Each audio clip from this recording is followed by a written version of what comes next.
नमस्कार। आज हम पीटर थियल की एक बहुत ही दिलचस्प किताब 0 to 1 पर बात करने वाले हैं। ये किताब 2014 में आई थी और इसने ना स्टार्टअप्स के बारे में सोचने का तरीका काफी बदल दिया। हाँ बिल्कुल। और हम इसके जो रिव्यूज हैं और जो मुख्य बातें हैं उन पे ही फोकस करेंगे। तो इस किताब का जो बिल्कुल कोर आइडिया है वो क्या है? 0 to 1 हाँ, 0 से 1 जाना। मतलब कुछ ऐसा बनाना जो पहले था ही नहीं, एकदम नया। ना कि जो पहले से है उसी की नकल करना, जिसको थियल 1 से n कहते हैं। अच्छा, जो कॉपी नहीं, क्रिएशन। बिल्कुल। और थियल के हिसाब से असल में वैल्यू बनाने का यही एकमात्र तरीका है, मतलब सच्ची तरक्की। और यहीं से मुझे लगता है उनका सबसे कंट्रोवर्शियल आइडिया आता है।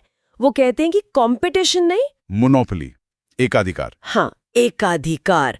मतलब ये तो हम जो सीखते आए हैं उससे बिल्कुल उल्टा है। वो इसे सही कैसे ठहराते हैं? अजीब नहीं है? हाँ, सुनने में जरूर लगता है, पर उनका तर्क है प्रगति के दो तरीकों पर। एक है हॉरिजॉन्टल प्रोग्रेस, हॉरिजॉन्टल मतलब ग्लोबलाइजेशन। जो चीज कामयाब है उसे बस फैलाना। जैसे मान लीजिए चीन ने अमेरिकन टेक्नोलॉजी ली और उसे फैलाया। ये हुआ 1 से n। ठीक है। और दूसरा है वर्टिकल प्रोग्रेस, यानी टेक्नोलॉजी, कुछ एकदम नया बनाना। उनका उदाहरण भी है, एक टाइपराइटर से 100 टाइपराइटर बनाना, हॉरिजॉन्टल है। और टाइपराइटर से वर्ड प्रोसेसर बनाना, वो वर्टिकल है, वो है 0 से 1। तो उनका कहना है कि यही वर्टिकल प्रोग्रेस, यही इनोवेशन असली वैल्यू क्रिएट करता है। एग्जैक्टली। और जब आप कुछ इतना यूनिक बनाते हैं, इतना हटके कि कोई मुकाबला ही ना कर पाए, तो नतीजा क्या होता है? मोनोपोली, एकाधिकार। हाँ, और थियल के लिए ये कोई बुरी चीज नहीं है।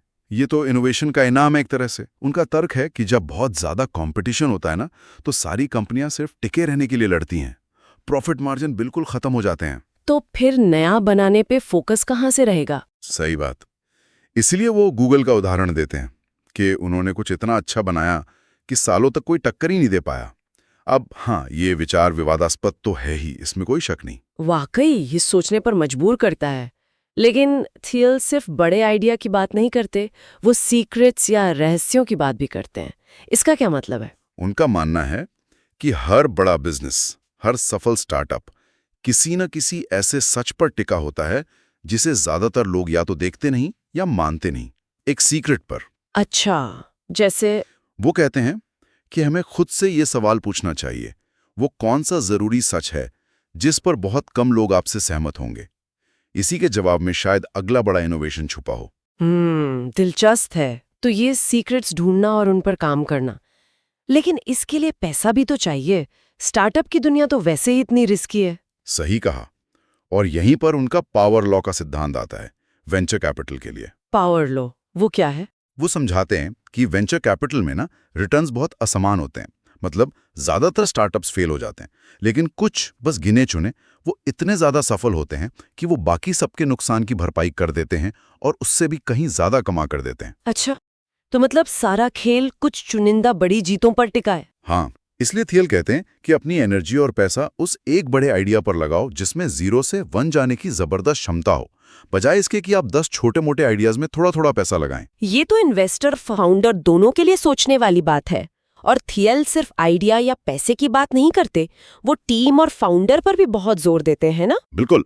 उनका मानना है कि एक मजबूत विजनरी फाउंडर बहुत जरूरी है, जैसे स्टीव जॉब्स, एलन मस्क वगैरह का जिक्र करते हैं वो। पर उससे भी अहम, स्टार्टअप सिर्फ एक प्रोडक्ट नहीं है, वो लोगों का एक समूह है। हाँ, जो एक कॉमन मिशन पर काम कर रहे हैं। तो सही लोगों को हायर करना, एक मजबूत कल्चर बनाना, टीम को साथ रखना, ये सब इनोवेशन जितना ही बल्कि शायद उससे भी ज्यादा जरूरी है। और एक चीज जो अक्सर टेक फाउंडर्स भूल जाते हैं या शायद नजरअंदाज कर देते हैं, सेल्स। हाँ, इस पर थियल एकदम साफ है। वो कहते हैं कि दुनिया का सबसे बढ़िया प्रोडक्ट भी बेकार है अगर आप उसे बेच ही ना सकें। डिस्ट्रीब्यूशन, मार्केटिंग, सेल्स, ये इंजीनियरिंग जितने ही जरूरी हैं। इसे हल्के में लेना बहुत बड़ी गलती हो सकती है। तो कुल मिलाकर देखें तो ये किताब बोल्ड विचारों से भरी है, जो पारंपरिक सोच को चैलेंज करती है। और क्योंकि एक अनुभवी उद्यमी ने लिखी है, तो इसमें एक प्रैक्टिकल नजरिया भी है।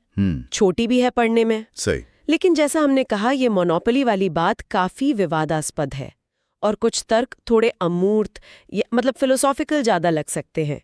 ये कोई स्टेप बाय स्टेप गाइड नहीं है। हाँ, वो तो है, पर इसमें कुछ कोट्स बड़े अच्छे हैं।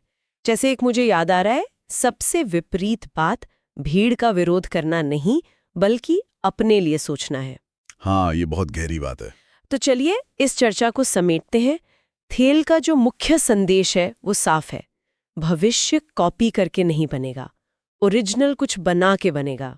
और सच्ची नवीनता मतलब रियल इनोवेशन अक्सर एकाधिकार की तरफ ले जाता है, जिसे वो बिजनेस और समाज दोनों के लिए कंपटीशन से बेहतर मानते हैं। ये विचार उद्यमियों के लिए, निवेशकों के लिए और शायद हर उस इंसान के लिए महत्वपूर्ण है जो इनोवेशन को समझना चाहता है।